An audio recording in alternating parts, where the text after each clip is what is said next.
As relações que foram vistas no vídeo anterior para cálculo de número de mols se aplicam às substâncias no estado sólido, líquido e gasoso. Entretanto, para o caso de gases, não é comum conhecermos a sua massa. É mais usual, principalmente em ambientes metalúrgicos ou siderúrgicos em particular, nós conhecermos a vazão do gás, medida em determinadas condições de temperatura e pressão. Se especificarmos um determinado tempo, essa vazão pode ser convertida em volume de gás e é interessante, então, vermos maneira de determinar o número de mols conhecendo o volume do gás e as condições em que esse volume foi medido. As condições necessárias são a pressão absoluta e a temperatura. A relação matemática que liga essas três grandezas é expressa através da equação dos gases ideais. É a equação de estado PV igual a nRT, onde P representa a pressão absoluta, expressa em atmosferas, V o volume do gás, expresso em litros, T a temperatura em Kelvin, N é o número de mols e R é a constante dos gases. Quando todas as outras variáveis são expressas nas unidades que foram especificadas, o valor da constante de gases corresponde a 0,082 atmosfera vezes litro por mol por Kelvin. Essa equação dos gases ideais, como o nome diz, funciona para quando os gases se comportam idealmente. Essa é a situação usual em ambientes metalúrgicos, em particular nos ambientes siderúrgicos, onde normalmente estamos trabalhando com temperaturas da ambiente para cima e as pressões que utilizamos muitas vezes são pressões abaixo da pressão atmosférica. Em alguns casos, quando temos pressões acima da pressão atmosférica, esse valor de pressão não é suficientemente alto para provocar desvios significativos do comportamento que é especificado através dessa lei. Como vimos no slide anterior, para o caso de gases, não é suficiente conhecer o seu volume para podermos determinar o número de mols. É necessário especificar as condições de temperatura e de pressão.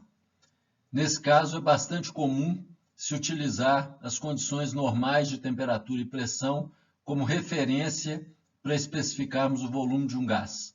Essas condições são especificadas por uma temperatura de 0 centígrado ou 273 Kelvin e a pressão de 1 atmosfera.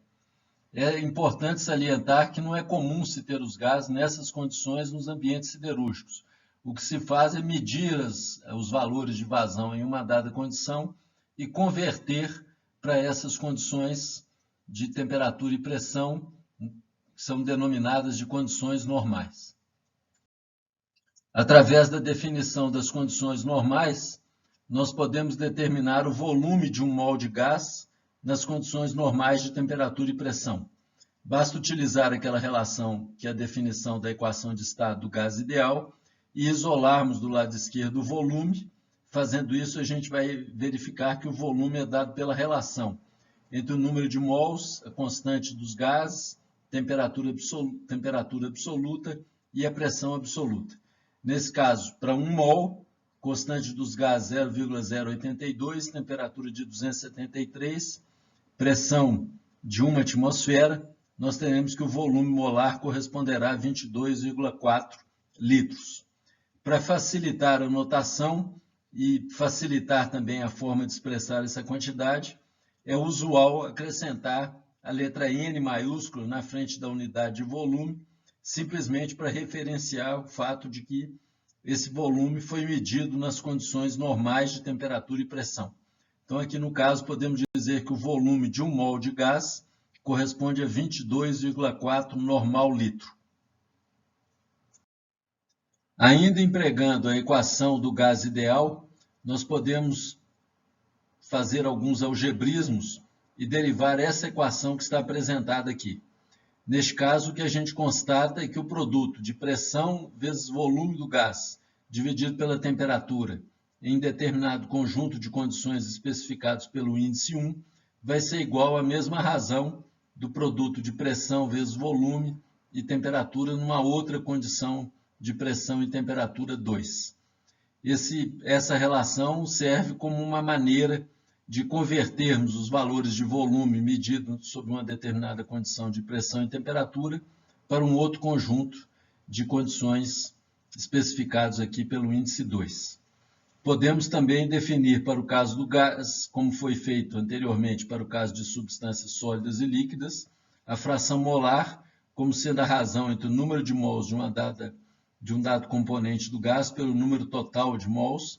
E aí vemos, através também da equação do gás ideal, que essa relação vai ser a mesma da relação de volumes e a relação de pressões.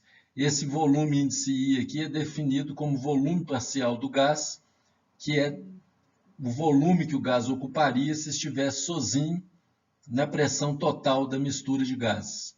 E a pressão parcial do gás seria a pressão que o gás exerceria se estivesse sozinho ocupando o volume total da mistura gasosa. Observa que aqui os números de mols eles estão na mesma proporção dos volumes parciais e das pressões parciais em relação ao volume total e à pressão total. Usando a relação que foi apresentada no slide anterior, podemos resolver o exemplo apresentado aqui, que solicita que seja avaliado o número de mols de CO e CO2 contido em 100 normal metro cúbico de gás, com 90% de CO e 10% de CO2. É importante salientar que no caso de gases, salvo menção ao contrário, quando se fala em porcentagem, se está referindo à porcentagem volumétrica do gás. Usualmente, gases são analisados em termos das suas proporções em volume, utilizando o conceito de volume parcial. Então, neste caso, quando temos 100 normal metro cúbico, lembrando que um normal metro cúbico corresponde a 1000 normal litro, nós podemos utilizar essa relação que está especificada aqui para determinar o número de mols de um determinado gás. Seria o produto do volume do gás em normal metro cúbico, multiplicamos esse valor por 10 a 3 para converter esse valor para volume em normal litro, multiplicamos então pelo volume, pelo teor do gás em termos de volume molar, porcentagem dele dividido por 100, e dividimos esse valor pelo volume de 1 mol de gás nas condições normais de temperatura e pressão, que é 22,4 normal litro. Observe que aqui, fazendo essa conversão, nós teremos a consistência das unidades. O volume agora estará em normal litro, o volume molar normal litro por mol, e aí obteremos o valor do número de mols expresso em mol. Realizando os cálculos propostos no slide anterior, nós determinamos o número de mols de CO, 4.017,86 mols, e o número de mols de CO2, 446,43. A soma desses dois dá o número total de mols, e podemos, a partir da relação do número de mols de um dado gás pelo número total de mols, determinar as frações molares. Observe que as frações molares correspondem exatamente às porcentagens em volume, usando o conceito de volume parcial, divididos por 100. Um outro exemplo um pouco mais trabalhoso consiste em determinar o número de mols de oxigênio, nitrogênio e vapor d'água contido em 1 normal metro cúbico de ar, com umidade de 25 gramas por normal metro cúbico e enriquecimento em oxigênio de 2%. Aqui vale o esclarecimento que a umidade, normalmente em situações siderúrgicas, a umidade do ar é especificada nessa unidade, gramas por normal metro cúbico. Este valor depende da umidade relativa do ar e da temperatura, e há tabelas que permitem a conversão da umidade relativa e da temperatura para essa unidade, que é utilizada normalmente nos cálculos em usinas siderúrgicas. Nos computadores de processo é bastante usual encontrarmos a umidade do ar especificada nesse valor, nesta unidade. O enriquecimento de oxigênio se refere à alteração do teor de oxigênio que está presente no ar. No ar seco, nós temos a proporção de oxigênio para nitrogênio correspondente a 21 para 79% em termos de volumes parciais. Quando se fala em enriquecimento de 2%, significa que vamos adicionar oxigênio ao ar, fazendo com que a sua porcentagem no ar seco se eleve de 21 para 23%, e, obviamente, o teor de nitrogênio vai cair de 79% para 77%. Desta forma, é importante estar sempre em mente que o enriquecimento é sempre especificado em função do teor de oxigênio no ar seco. Então, utilizando esses conceitos, nós podemos determinar o volume de ar seco, considerando o valor de umidade, e a partir dele aplicarmos os teores de oxigênio e nitrogênio para determinar os números de mols desses dois gases. Sugerimos mais uma vez que vocês pausem o vídeo nesse momento e procurem desenvolver estes cálculos e compare com a solução que será apresentada nos slides a seguir. Para resolver este exemplo, o primeiro passo que sugerimos é determinar o número de mols de H2O que estão contidos no ar. Para tal, nós tomamos o volume de ar úmido, que nesse caso é 1 normal metro cúbico, multiplicamos esse valor pela umidade do ar, que foi fornecida como sendo 25 gramas por normal metro cúbico, e dividimos o valor resultante, que vai estar em grama, pelo peso molecular da água em grama por mol. Então, substituindo os valores, aqui nós temos o volume de ar úmido, aqui a umidade do ar, 25 gramas por normal metro cúbico de ar úmido, e o peso molecular da água, que é 18 gramas por mol. O resultado dessa operação fornece o número de mols de água contido em 1 normal metro cúbico de ar. Esse valor corresponde a 1,39 mols. Com esse número, nós podemos determinar o volume parcial da água no ar. Para tal, multiplicamos o número de mols de H2O pelo volume de 1 mol de H2O nas condições normais de temperatura e pressão. O resultado obtido é 31,14 normal litro. Desse valor, o restante, para completar 1.000 normal litro, será de ar seco. Conhecendo, então, o volume de ar úmido e o volume da água, por diferença, nós podemos determinar o volume de ar seco, que vai corresponder a 968,86 normal litro, e aí aplicamos os teores de oxigênio e nitrogênio, utilizando o conceito de volume parcial, para determinarmos, respectivamente, os números de mols de oxigênio e nitrogênio. Então, o volume de ar seco foi determinado como 968,86. Como houve um enriquecimento do oxigênio de 2%, seu teor passou de 21 para 23, e dividimos por 22,4, que é o volume molar de qualquer gás nas condições normais de temperatura e pressão. Qualquer gás se comportando idealmente. Então, o resultado deu 9,95 mols, aplicando a mesma relação, utilizando agora o teor de nitrogênio, com enriquecimento em oxigênio, ele passa de 79 para 77, e o número de mols de nitrogênio é de 33,3 mols.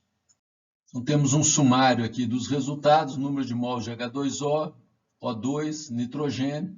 Podemos somar esse número de mols, obter o número de mols total e multiplicar por 22,4. Obviamente, o resultado dessa operação deve nos retornar ao volume total de gás, no caso do ar, que equivale a 1.000 normal litro ou 1 normal metro cúbico. A partir do que foi apresentado anteriormente, podemos desenvolver relações gerais que vão nos permitir determinar o número de mols dos constituintes do ar. As variáveis necessárias são o volume de ar úmido em normal metro cúbico, a umidade do ar em grama por normal metro cúbico e o enriquecimento em oxigênio expresso em porcentagem. As relações gerais, então, estão apresentadas aqui. O número de mols de H2O no ar pode ser obtido multiplicando o volume de ar, normal metro cúbico, pela umidade do ar, grama por normal metro cúbico de ar úmido, dividido pelo peso molecular da água. O número de mols de ar, de oxigênio no ar, pode ser obtido usando o volume de ar úmido e abatendo desse volume de ar úmido o volume correspondente à umidade. E multiplicando este valor por 21 mais o enriquecimento dividido por 100. Uma relação análoga é utilizada para determinar o número de mols de nitrogênio, ou, alternativamente, podemos usar essa expressão que relaciona o número de mols de N2 com o de oxigênio e com o enriquecimento do ar. Essas relações serão muito úteis nos exemplos que desenvolveremos nos vídeos a seguir.